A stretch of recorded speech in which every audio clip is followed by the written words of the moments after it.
Tania Likut Amarim. Nous commençons aujourd'hui le Perek Raf, qui se trouve à la page 50, Raf et Amoud Bet. Ce Perek est un Perek très particulier, fondamental, qui va nous parler du concept de Yichud Hashem, de l'unité d'Akadosh Baruch Hu. On va en parler très succinctement. Ça va nous occuper le Perek Raf Aleph. L'Admor Hazaken développe davantage ce sujet dans Sha'ar Yichud Va'emuna, et ça va nous occuper, Bezrat Hashem, pendant 12 chapitres qui sont consacrés uniquement à ce concept. Donc il y a des choses à dire, mais l'Admor Hazaken va au moins évoquer le sujet, parce que nous en avons besoin pour comprendre pourquoi Karov Elecha Davar Me'od, Befir Bilvav Chala Soto, il est tout à fait accessible pour toi de pratiquer Torah Mitzvot en pensée, en parole, en action. Le concept de l'unité de Dieu dont nous allons parler est complètement différent de celui que nous avons a priori. Il ne s'agit bien sûr pas de dire qu'il n'y a qu'un seul Dieu. Et cela va nous apporter un éclairage complètement différent sur notre façon de voir le monde, de voir notre propre existence, l'existence autour de nous. Et parfois on a un peu de mal avec ça, bien sûr, parce qu'on est très conscient de notre existence, de ce que l'on voit, de ce que l'on ressent. Et alors que le divin est au contraire beaucoup plus moufchat, beaucoup plus décalé par rapport à tout cela. Pourquoi l'Admor Hazaken engage maintenant un développement au long de 2 prakim, Chaf et Chaf Aleph, au sujet de l'unité de Dieu? Parce que dans les prakim précédents, Yutret et Yutet, l'Admor Hazaken nous a expliqué qu'il était tout à fait accessible pour nous de pratiquer Torah Mitzvot. Je vais être un peu plus précis. L'Admor Hazaken n'a pas dit que c'était facile. Il a dit que c'était tout à fait accessible. Karov Me'od. Elle a tout de même nous demandé un petit effort. Et il est tout à fait Karov Me'od. Possible, accessible pour toi, proche de toi. C'est si proche de toi de pratiquer Torah Mitzvot, pas seulement de façon technique, en pensée, en parole et en action, mais aussi de tout ton cœur. Pourquoi? Morzeka nous a expliqué, Perek Yutet, que nous avons en nous une ava mesuteret, un amour profond pour Akadosh Baruch Hu, qu'on a reçu en héritage.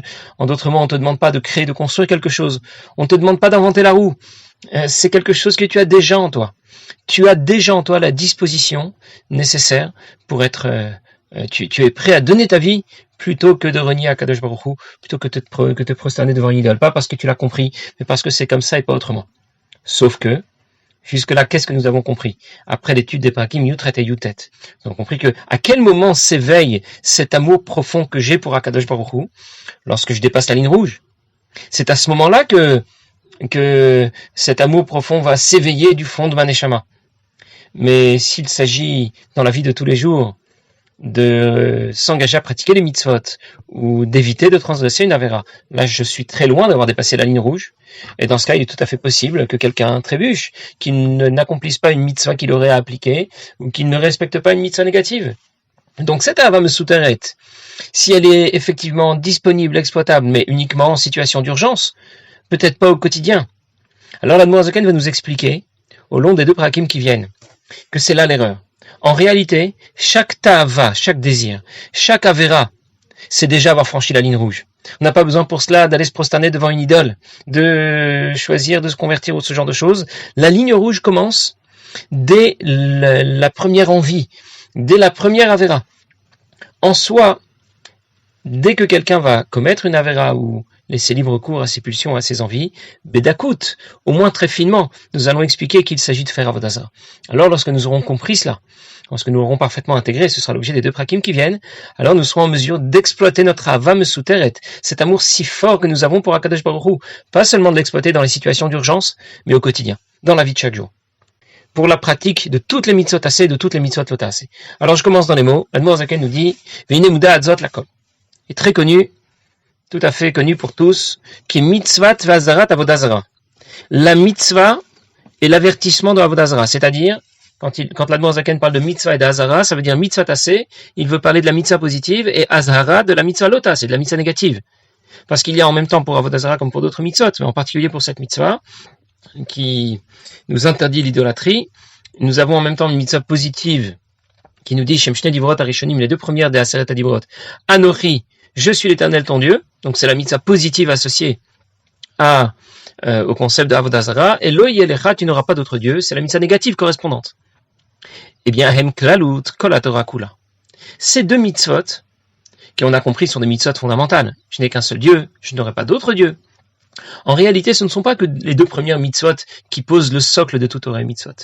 Chacune des mitzvot, des 611 mitzvot restantes, sont dérivées de ces deux premières mitzvot. Alors pour l'instant, l'Admor Zaken le cite, nous allons devoir l'expliquer. Nous allons devoir dire pourquoi. Pourquoi c'est comme cela? D'abord, l'Admor Zaken va donner des preuves, des citations, et ensuite il va rentrer dans un développement pour nous l'expliquer. Mais déjà, voilà l'objet de ce Perek. Nous expliquer en quoi chaque mitzvah en vérité, chaque mitzvah tassé, c'est la mitzvah de Anochi Hashem Elokecha, je suis l'Éternel ton Dieu, mais dans un autre format. Je mets les tefilines, je secoue un loulav, je mange dans une souka, je mets une pièce à la tzedaka, ça correspond à la mitzvah de Anochi Hashem Elokecha, mais dans un format différent. Et toutes les mitzvot l'ota'aseh, quand on me demande de respecter, on va m'interdire, je ne sais pas, on va m'interdire de transgresser Shabbat, on va m'interdire de manger quelque chose qui n'est pas kasher, etc. C'est la mitzvah l'ota'aseh de lo yelecha, tu n'auras pas d'autre Dieu, mais dans un format différent. C'est la même mitzvah, mais dans un format différent. Pour ça que l'Admor Zaken nous dit, klalut kol haTorah kula, il s'agit de toute la Torah. Et il explique, qui dit bur anochi kolel kol ramach mitzvot aseh. Anochi Hashem Elokecha, je suis l'Éternel ton Dieu, ça inclut toutes les mitzvot aseh. Mais lo yelecha, tu n'auras pas d'autre Dieu. Kolel kol shasa mitzvot l'ota'aseh, ça inclut toutes les 365, 258 mitzvot aseh, et 365 mitzvot l'ota'aseh pour les mitzvot négatives, lo yelecha. Lachen shamanu anochi velo yelecha levad, mipe gvura. C'est pour cette raison que les deux premières mitzvot, des Aseret Adimot, Anochi Hashem Elokecha, je suis l'Éternel ton Dieu, Lo Yelecha Elokim Acherim, tu n'auras pas d'autre Dieu, ce sont ces deux mitzvot que l'on a seulement entendu d'Akadosh Baruch Hu lui-même. Kemamar Hazal, comme disent nos maîtres, Mipene Shem Klalut HaTorah Kula, parce que ces deux mitzvot incluent toute la Torah. Que disent nos maîtres? C'est dans Maseret, le Zaken fait référence ici à ce que la Gemara raconte dans Maseret Makot, au sujet du pasuk Torah Tzivala nu Moshe. La Torah nous a été ordonnée par Moshe. Torah, c'est Begematria, c'est la valeur numérique Tav Resh Yud Aleph 611. Or nous savons que nous avons 613 mitzvot. Et la Gemara nous explique que effectivement 611 mitzvot nous ont été donnés par Moshe Rabbeinu. Les deux autres nous ont été donnés par Dieu lui-même. Moshe était l'intermédiaire d'Akadosh Baruch Hu pour nous transmettre les 611 suivantes. Mais les 611 suivantes ne sont pas des mitzvot différentes, elles sont incluses dans les deux premières. Dans la mitzvah de Anochi Hashem Elokecha Lo Yelecha Elokim Acherim, mais sous un autre format, tout simplement. Donc voilà quel était le titre du Perek. L'Admor Zaken a compris que nous n'avions pas compris. Alors il nous dit, il va falloir l'expliquer, il va falloir bien expliquer cela. Alors Tsarich La'azkertri la Biktsara. Avant de l'expliquer, il va falloir tout d'abord faire une petite introduction. Pourquoi Biktsara? Une introduction courte, dit l'Admor Zaken, parce que le développement plus long se fera dans Sha'ar Yichud Va'emuna. Inyan u'ma'ut tartuto shel HaKadosh Baruch Hu. Ce qu'est l'unité de Dieu. Lorsque j'aurai compris ce qu'est le concept de l'unité de Dieu, alors j'aurai compris pourquoi toutes les mitzvot aseh dérivent de la première mitzvah de Anochi Hashem Elokecha, je suis l'Éternel ton Dieu, et pourquoi toutes les mitzvot l'ota'aseh dérivent de la mitzvah Lo Yelecha Elokim Acherim, tu n'auras pas d'autre Dieu. Je vous le dis en deux mots, même si on ne l'aura pas parfaitement compris immédiatement, mais ça permet au moins de nous orienter et de nous diriger dans la bonne direction. Lorsque l'on parle de l'unité de Dieu, d'une manière générale, on pourrait le comprendre en disant qu'il n'y a qu'un seul Dieu. Mais qu'il n'y a qu'un seul Dieu, c'était presque une évidence, ce n'est pas un concept comme celui-là qu'il nous faut expliquer, mais plutôt l'idée selon laquelle il n'y a que Dieu. Il n'y a pas de metsiout, d'existence en dehors de celle de Dieu. Or, que fait quelqu'un qui a pris pleinement conscience qu'il n'y a que Dieu? Eh bien sûr, il va faire ce qu'il lui demande. Et donc, toutes les mitzvot aseh sont dérivées directement et logiquement de la conception du divin qu'il a parfaitement intégré. Quelqu'un a parfaitement intégré l'idée qu'il n'y a que Dieu. Évidemment qu'il va pratiquer donc les mitzvot. Il n'y a rien qui puisse être un obstacle pour lui lorsqu'il faut pratiquer une mitzvah, parce qu'il n'y a qu'Akadosh Baruch Hu. Et de la même façon, dans l'autre sens, lorsque quelqu'un doit respecter les mitzvot l'ota'aseh, les mitzvot négatives, on lui interdit de faire quelque chose. Mais pourquoi il désobéirait? Parce que il répondra, il n'y a pas que Dieu.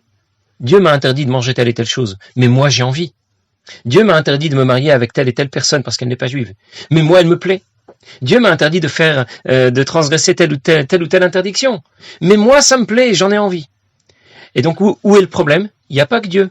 Moi aussi je suis là.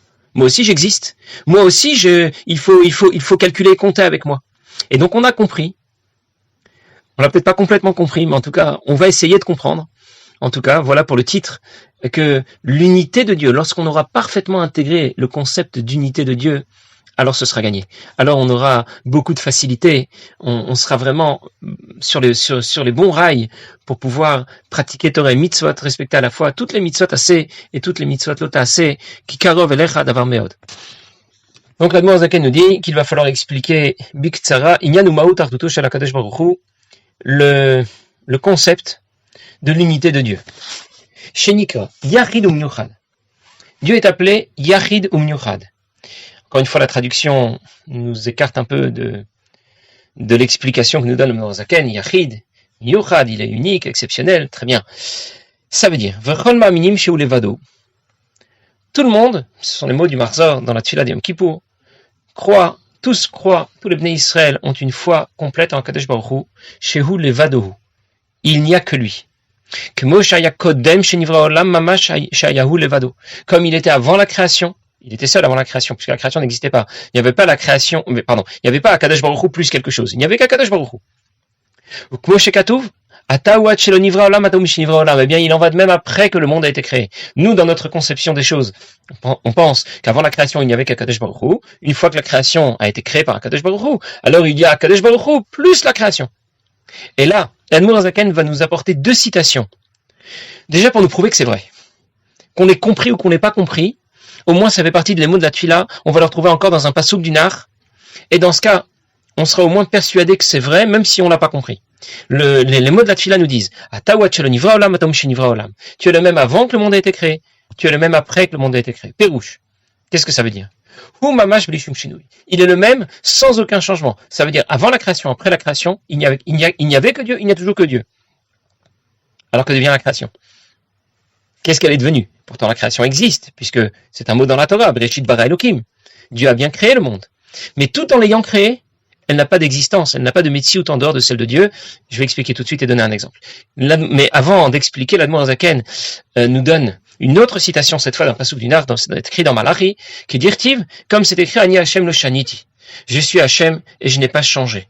Ça veut dire qu'après la création, avant la création, pour HaKadosh Baruch Hu, c'est la même chose. Voilà déjà les 2 citations d'Admor Zaken qui nous permettent d'intégrer cette idée et de se dire, bon, je l'ai compris, que je l'ai pas compris, mais en tout cas, je sais que c'est vrai. Maintenant, l'Admor Zaken commence à expliquer.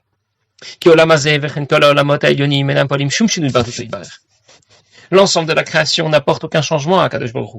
Il n'y a pas Kadosh Baruch Hu plus la création. Lorsqu'ils ont été créés Ma'in Leyesh, à partir de rien. Le monde, avant la création, il était seul et rien n'existait en dehors de lui. En dehors d'Akadosh Baruch Hu, eh bien, il en va de même après qu'il ait été créé. Il est toujours aussi seul qu'avant. Ça veut dire que la création, tout en ayant été créée, n'a pas véritablement d'existence. Parce que tout s'efface devant Dieu, comme si ça n'existait pas. Alors, on a beaucoup de mal avec cette idée parce qu'on est très conscient de notre propre existence, parce qu'on la voit, parce qu'on la ressent. Et il y a 2 mashalim, 2 exemples qui sont rapportés très souvent dans la Chassidoute pour nous rapprocher un petit peu de cette idée de notre conscience. L'Admor Zaken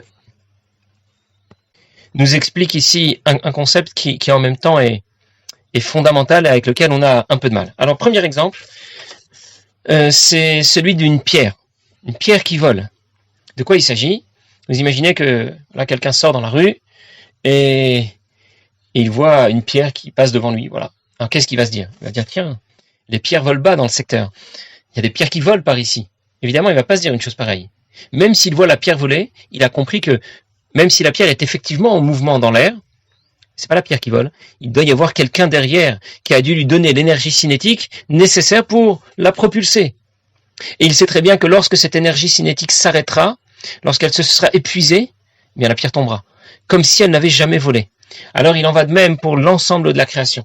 La création aussi, on a l'impression qu'elle existe. Elle est devant moi, mais je ne vais pas pour autant dire que elle existe indépendamment et que personne n'était derrière. Bien sûr que c'est Kadosh Baruch Hu qui permet au monde d'exister. Mais je ne le vois pas. C'est vrai, comme un jour, quelqu'un a interrogé le Tzemar Tzedek à ce sujet. Il avait des doutes sur l'existence de Dieu. Il a demandé au Tzemar Tzedek, comment peut-on être sûr que Dieu existe vraiment? On ne le voit pas, on ne le ressent pas, on ne l'entend pas. Alors le Tzemar Tzedek a mis sa main derrière un grand mouchoir et il a dit à cette personne, tu vois le mouchoir qui bouge? Il dit oui. Il dit, tu as vu, le mouchoir bouge tout seul. Il dit, mais non, vous avez votre main derrière. Il dit, d'où tu sais? Tu le vois pas. Tu ne l'entends pas. Il dit, oui, mais je sais bien qu'un mouchoir, ça bouge pas tout seul.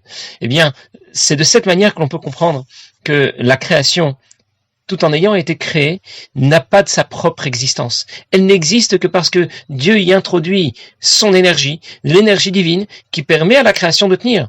Et le jour où la création cessera d'exister, c'est parce que Dieu aura cessé d'intervenir dans la création. Pour détruire le monde, qu'est-ce que Dieu doit faire? Est-ce qu'il doit le brûler? Est-ce qu'il doit le faire exploser? Qu'est-ce que Dieu doit faire s'il voulait détruire le monde? Il n'a pas besoin de faire grand-chose. Il a seulement besoin d'arrêter de le faire exister, d'arrêter de soutenir son existence. Il y a un autre exemple qui est rapporté dans la Chassidoute pour essayer de nous faire, de rapprocher encore un peu cette idée pour nous. C'est quelqu'un qui se regarde, qui se regarde dans le miroir. Quelqu'un qui verrait une personne qui se regarde dans le miroir. Et vous l'imaginez en train de dire, tiens, il y a deux personnes ici.